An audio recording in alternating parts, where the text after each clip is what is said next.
né, ainda com os princípios de drenagem, só que hoje nós vamos falar de alguns conceitos muito importantes. O primeiro deles é esse aí que nós já falamos, lá nas aulas, quando a gente falou do hidrograma unitário, nós falamos do escoamento superficial, conhecido também, né, como coeficiente de Runoff, né, ou simplesmente coeficiente C, dependendo do lugar em que vocês, do livro ou apostila que vocês estiverem estudando. Esse coeficiente C, nós vimos lá que ele é a razão, a divisão entre o volume total escoado e o volume total precipitado, né? Ou seja, se dá chuva toda, só vou pegar aqui a caneta para ligar, para a gente poder desenhar. Desse volume todo precipitado, por exemplo, se o volume todo for escoado, o coeficiente de Runoff vai ser igual a 1. Né? Então, veja. Deixa eu só achar a minha caneta aqui, que eu não sei onde ela está, por enquanto.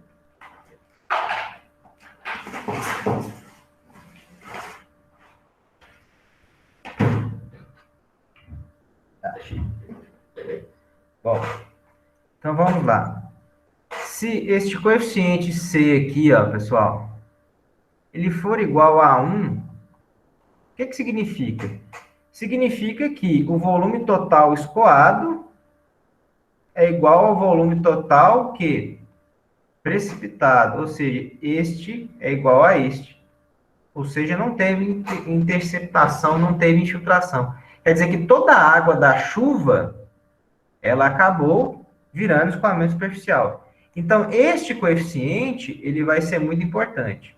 Então, o coeficiente de Runoff, né, ou C que vocês estão vendo aqui, ele é um coeficiente que varia de 0 até 1.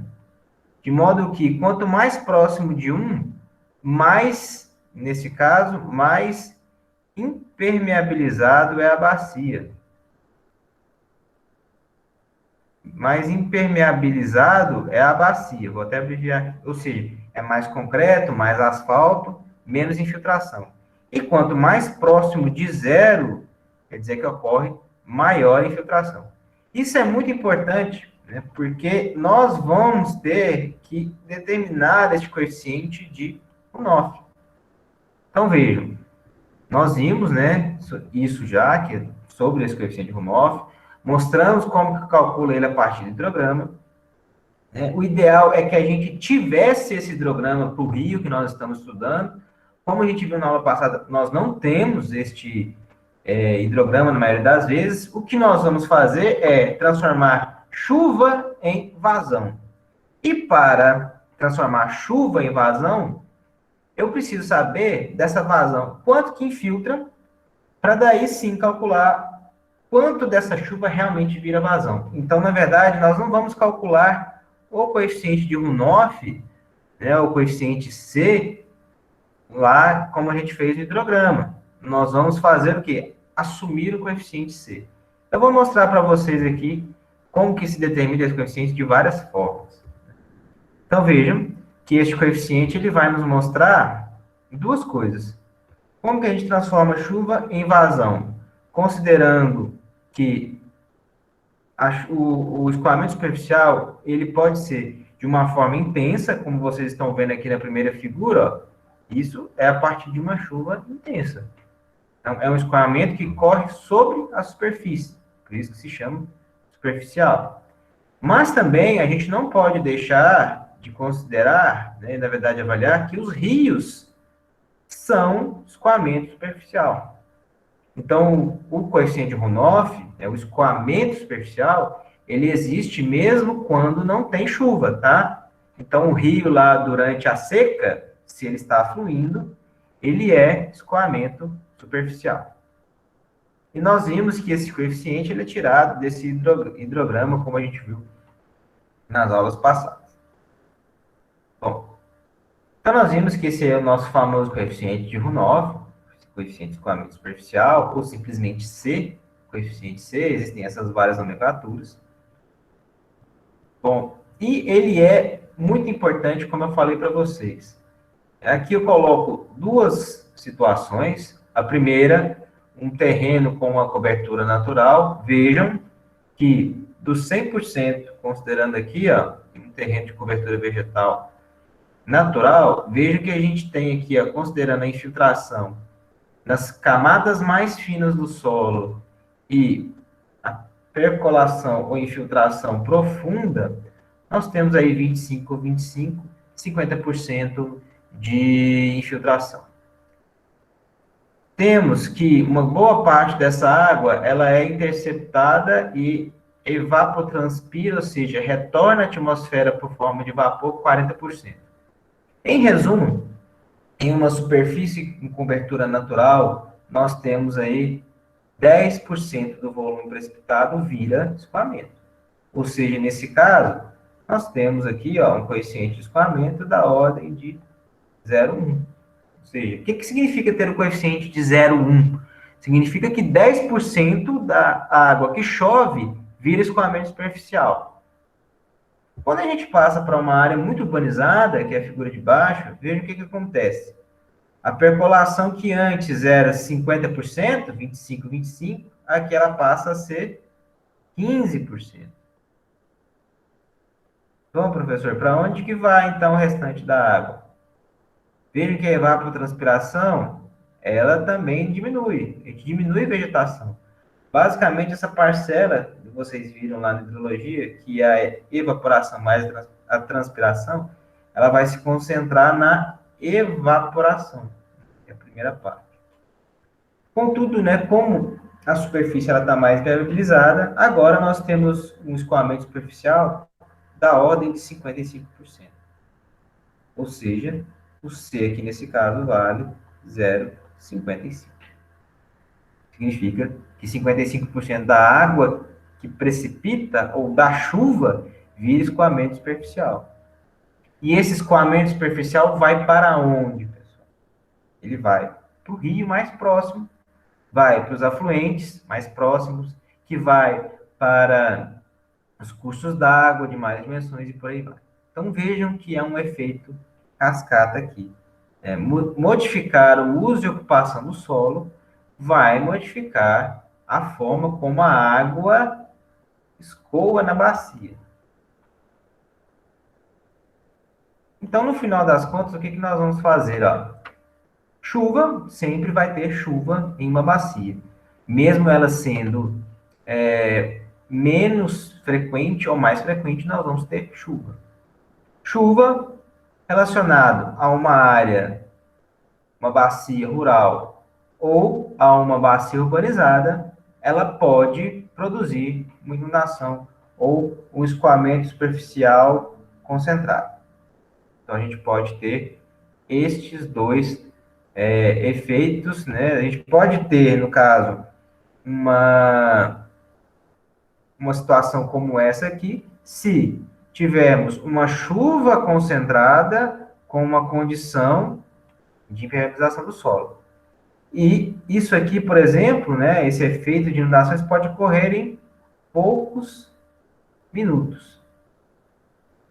Então, quando a gente tem grandes acumulados, grandes chuvas de 5, 10 minutos em uma área altamente urbanizada, nós vamos ter uma enxurrada. Porém, que vazão que é essa que nós vamos trabalhar?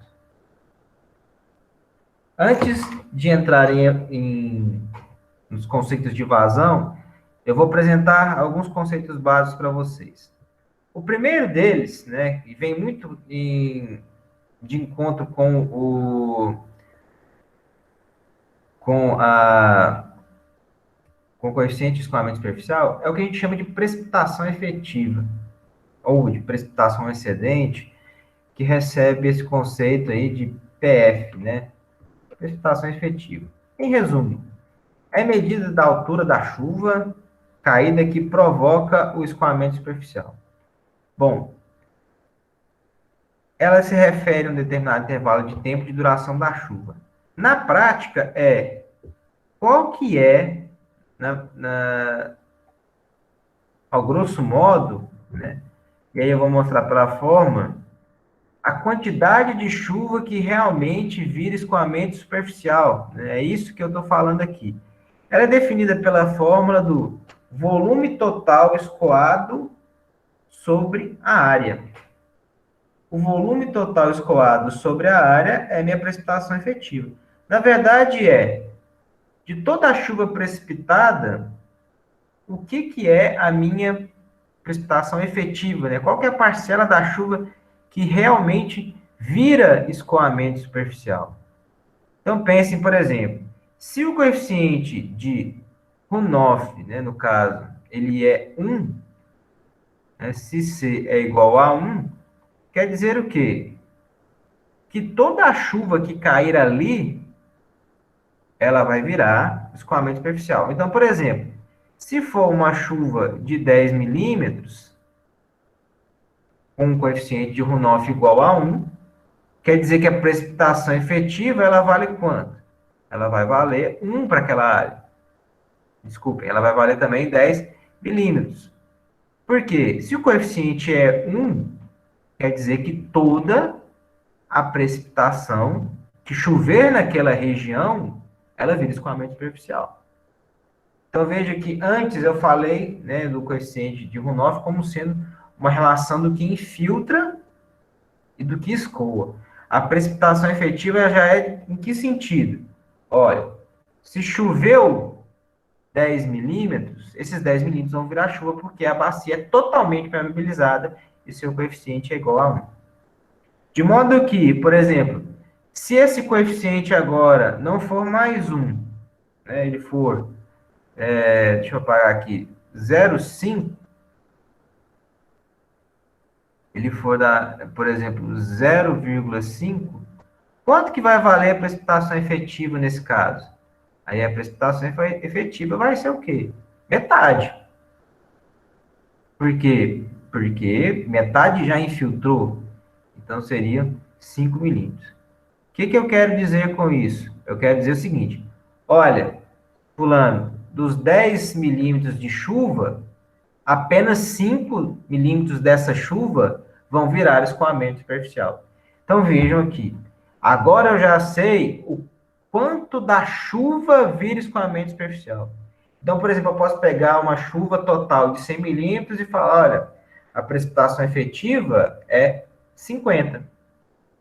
Ou seja, eu preciso me preocupar com o escoamento superficial provocado por uma chuva de 50 milímetros, porque essa é a precipitação efetiva.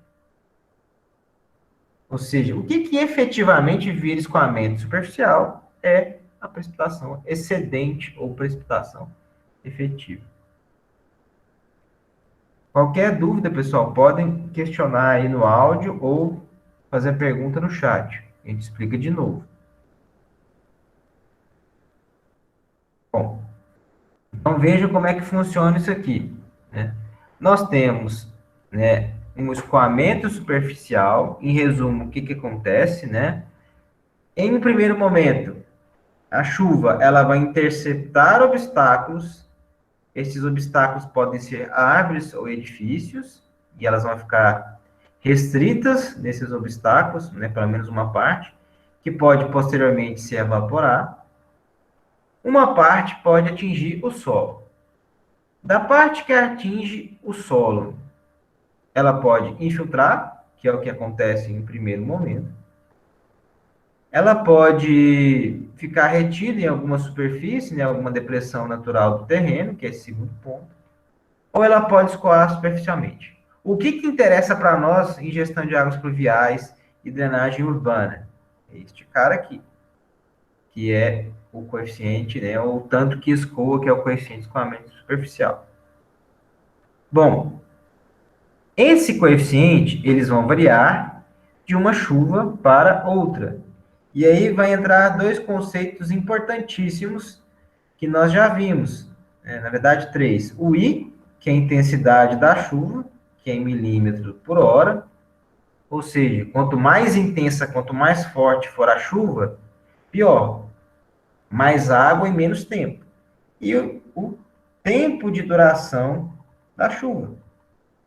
o tempo de duração dessa precipitação. E aí vai entrar o terceiro conceito, que é precipitação efetiva.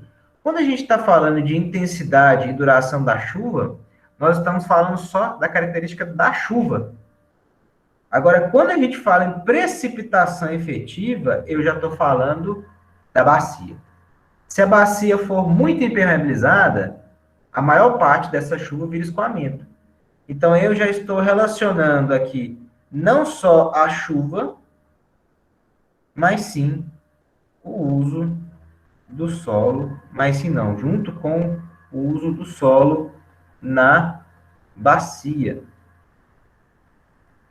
Então, veja por que trabalho tanto com precipitação efetiva. Eu saio de uma grandeza que simplesmente depende da chuva e começo a trabalhar com chuva e uso do solo na bacia. Por isso que ele é muito importante. E aí, a precipitação efetiva na bacia, ela vai ser o reflexo do coeficiente de deflúvio, que é o C. Se a chuva durar muito tempo, isso vai interferir, por exemplo, na quantidade de água que infiltra. E este solo, por exemplo, saturando ou não, eu vou ter uma resposta da bacia. Outra, será que choveu antes dessa chuva que eu estou considerando? Como que é a distribuição de chuva nessa bacia? Ela é homogênea? Ela não é? Então vejam que o coeficiente de eflúvio, ele vai depender de uma série de considerações. Então veja a importância dele e também da precipitação efetiva nesse caso. Bom, e aí a gente falou até então da precipitação efetiva, mostrou como que ele vai ser calculado, mas como que a gente calcula o escoamento superficial? Nós temos vários tipos, pessoal. As primeiras são a partir de fórmulas, e aí vocês têm N fórmulas na literatura. Eu apresentei algumas aqui a título só de curiosidade, né? Uma das mais utilizadas é a fórmula de Horner, em que é uma equação algébrica, e vejam que a gente vai entrar com duas grandezas. A variável T, que é a duração da chuva em minutos, tá? Isso aqui é interessante porque sempre que a gente fala em equações que envolvem chuva, fiquem atentos à unidade. Por exemplo, nas curvas IDF, naquela equação que eu passei para vocês, a chuva entra sempre, o tempo de duração sempre em minutos. Se vocês, ao invés de utilizarem minutos, utilizarem horas, vai dar um valor completamente errado. Principalmente nas curvas IDF. E aqui vai entrar, né, nesse coeficiente, uma porcentagem de impermeabilização ou de área impermeabilizada, que vai ser esse R. Como que isso aqui é feito na prática, pessoal? Por meio de geoprocessamento, né, ou de determinadas outras ferramentas, a pessoa lá vê, por exemplo, que tem na área do terreno lá de 1 quilômetro quadrado, ele vê lá que 0,6 quilômetros quadrados corresponde a edifícios, né, prédios, pavimentos e áreas construídas. Ou seja, esse R, ele equivale, né, a 60%, ou seja, ele equivale a 0,6. E aí ele entra com 0,6 aqui na forma. Com, então, a duração da chuva e percentual da área impermeabilizada, não. Ele tira o coeficiente de runoff aqui, sem problemas. Temos aí também, ó, a fórmula de Gregory, fique à vontade, que depende do tempo de duração da chuva, também em minutos, e também, né, da fórmula de Fantoli, que trabalha aí com, vejam só, aqui já entra a duração da chuva, T em minutos, e do coeficiente de impermeabilização da área, que é o A, deixa eu voltar aqui, que é o A, com também a intensidade da chuva. O que há de diferente em utilizar essas fórmulas para calcular o coeficiente de runoff, né, o tanto que escoa superficialmente? O que há de diferente aqui é que você calcula o coeficiente de acordo com a intensidade da chuva. E por que que a gente tem que fazer uma ressalva em relação a isso, né? E aqui nesse caso, nós não vamos fazer isso no nosso projeto, mas eu gostaria de fazer esse comentário de por que utilizar, né, uma fórmula para calcular o coeficiente de runoff que depende da duração da chuva. Imaginem que vocês têm um terreno, né, aqui, e aí nesse terreno vocês têm uma chuva de intensidade de 10.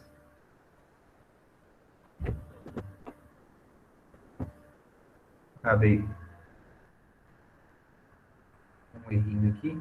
Mas imagine que neste terreno, por exemplo, vocês têm uma chuva inicial de 10 milímetros,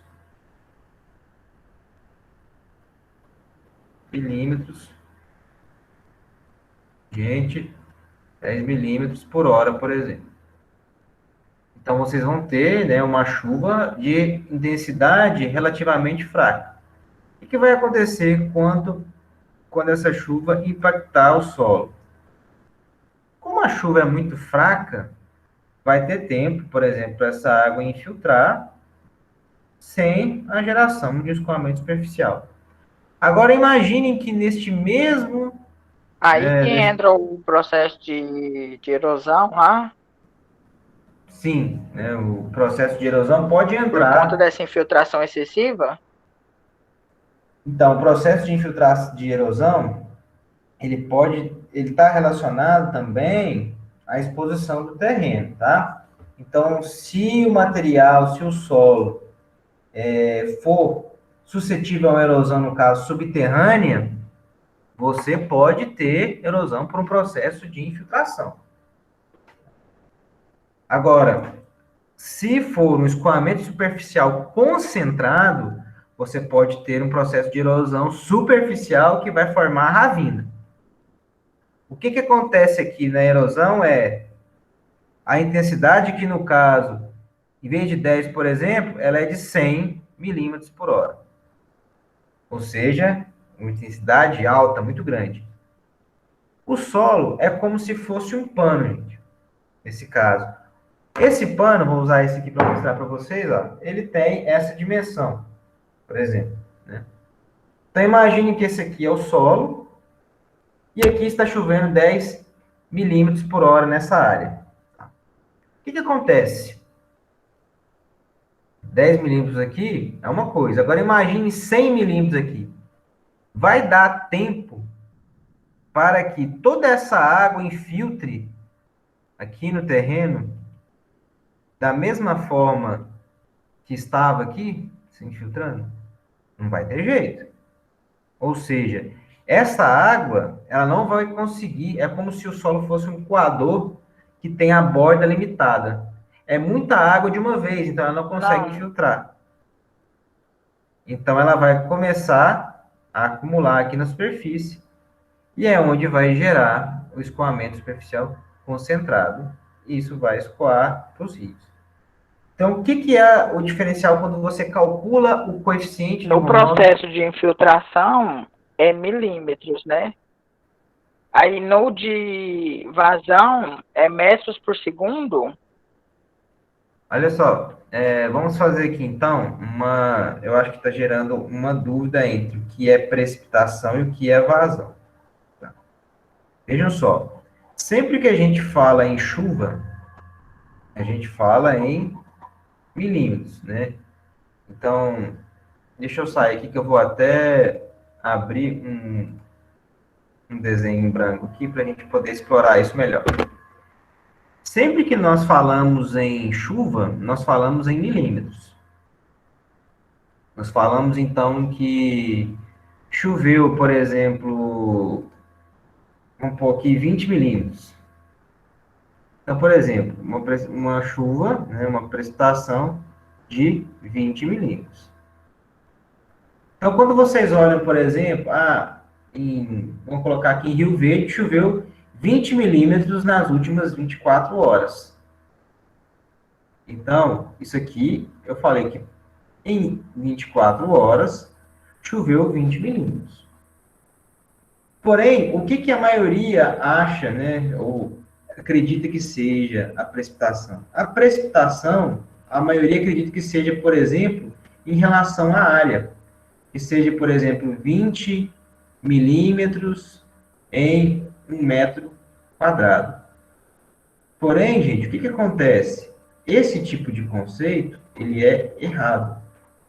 Porque a precipitação, se vocês voltarem lá na aula de precipitação, ela se refere ao quê? Precipitação é altura de lâmina d'água.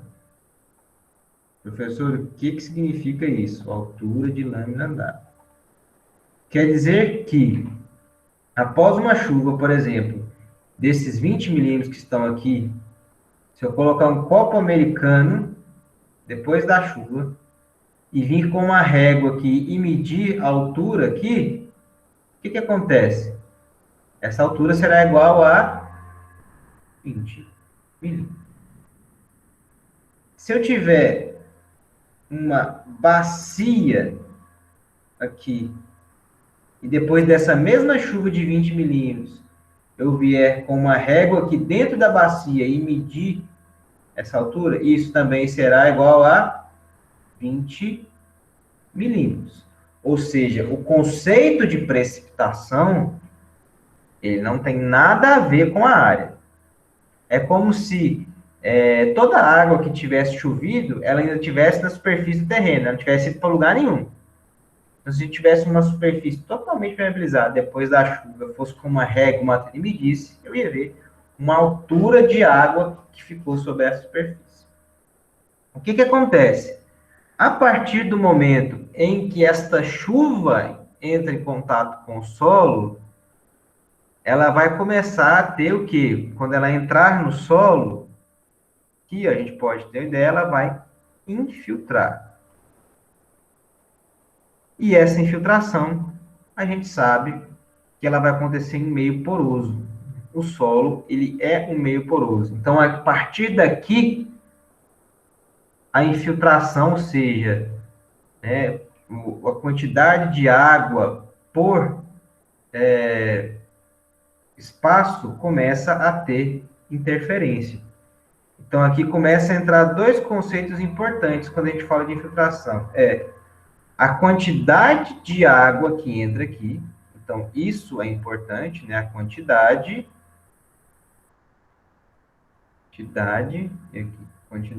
E outro é quem, pessoal? Outro conceito importante é a velocidade. Então, a quantidade de água que infiltra no solo e a velocidade com a qual essa água infiltra no solo vão fazer diferença. E aí vai entrar o conceito de quem, né? De vazão. Ou o nosso Q, que é a nossa vazão aqui, ela é o que, pessoal? Vazão é o conceito de velocidade por área. Velocidade está em metros por segundo, né? Ou seja, uma unidade métrica por segundo, e a área está em metros quadrados. Por isso que a vazão, geralmente, ela é em metros cúbicos por segundo, unidade de volume. Ou, quando a vazão é muito baixa, a gente trabalha em litros por segundo. Então, vejam. Por que quando trabalha, então, quando ela entra no solo, já é mais interessante eu falar em vazão? Porque eu estou falando de quantidade de água em uma determinada seção, uma determinada água. Então, aí a gente entra com os conceitos de em que área que isso está percolando e qual que é a velocidade. Quanto maior for a velocidade, o que acontece com a vazão? A vazão aumenta. Para uma mesma velocidade, vamos supor que agora ó, eu fixei a velocidade, eu aumentei a área, né? A vazão acontece o que com ela? Vou mudar aqui o raciocínio para vocês entenderem melhor.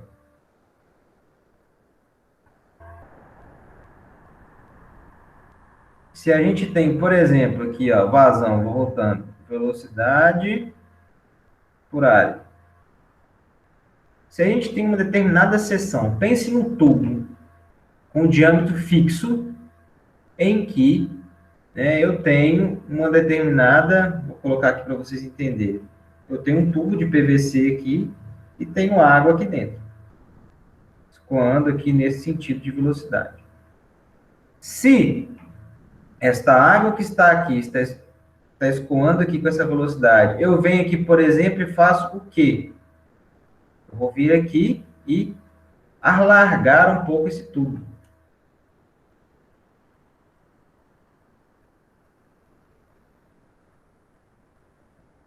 Eu tenho agora este tubo. O que eu fiz com a vazão? Aí vocês vão pensar assim, ela diminuiu. Mas, na verdade, a vazão, ela continuou o quê? A mesma coisa. O que aconteceu nesse caso? Eu tinha uma determinada área aqui, né? O que eu fiz? Eu diminuí, na verdade, perdão, eu aumentei a área aqui, nesse caso. Eu aumentei a área. E a primeira coisa que se pensa é, se você aumentou a área, você aumentou a vazão. E não necessariamente é isso que acontece, na verdade, não é isso que acontece.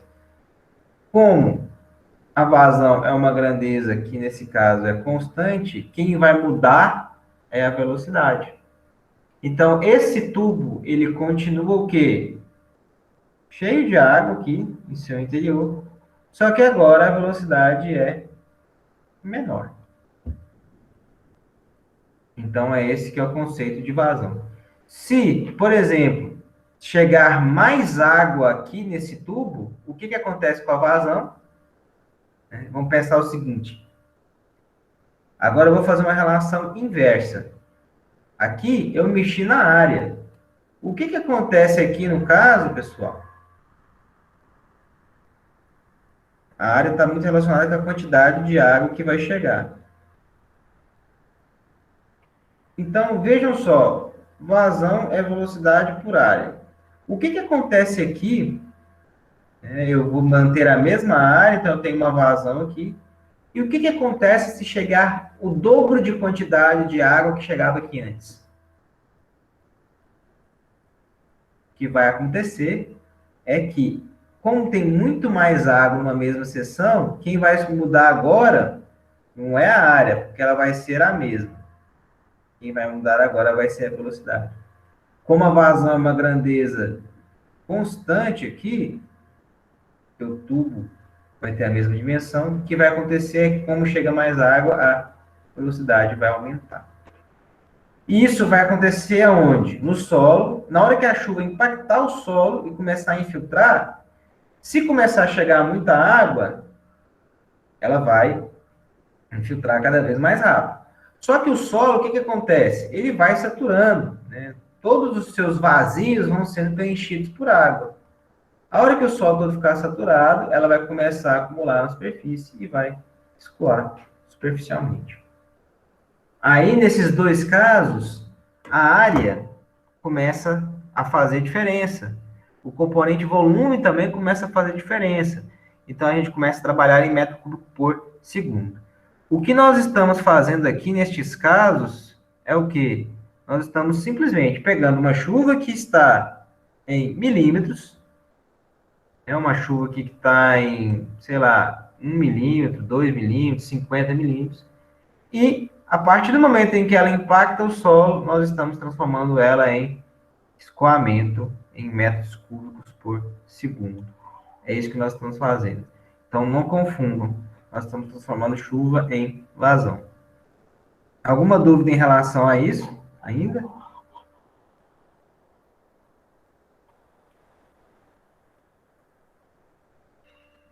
O que vai acontecer também, e aí respondendo à dúvida da erosão, é que quanto maior for, né, essa velocidade, essa vazão, maior vai ser a força com que ela vai escoar sobre a superfície.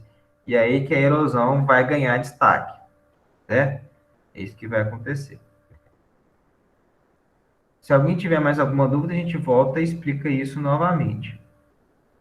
O que acontece aqui, então, só fechando, é que esse coeficiente eu já consigo calcular um para cada chuva. Quanto mais intensa for a chuva, nesse caso, quanto maior for a sua duração, quanto menor for a sua razão de impermeabilização da área, maior vai ser esse coeficiente. Ou seja, maior vai ser a quantidade de água escoada superficialmente. Essas fórmulas que eu coloquei, como eu disse para vocês, são apenas a título ilustrativo. Na maioria das vezes, a gente trabalha com tabelas. Então, vejam aí, isso aqui é uma tabela da ACE de 69, eu sei que é antigo, mas que ainda é usada, e várias outras atualizações fazem menção a esses valores. Vejam que a gente tem faixas de trabalho para determinadas superfícies. Então, vejam, qual é o coeficiente de escoamento do asfalto? Ele varia de 0,7 a 0,95. O que quer dizer isso? Quer dizer que 70 a 95% da água que precipita sobre o asfalto, ela vira escoamento superficial. E aqui um valor mediano para vocês, valor esperado, de 0,83. Temos outras tabelas, né, como, por exemplo, essa de Williams, que é mais antiga, que é de 49. Ele faz o que aqui no caso? Ele faz uma relação não só baseado na superfície, né, em si, mas ele relaciona aí a topografia, o tipo de solo e a cobertura.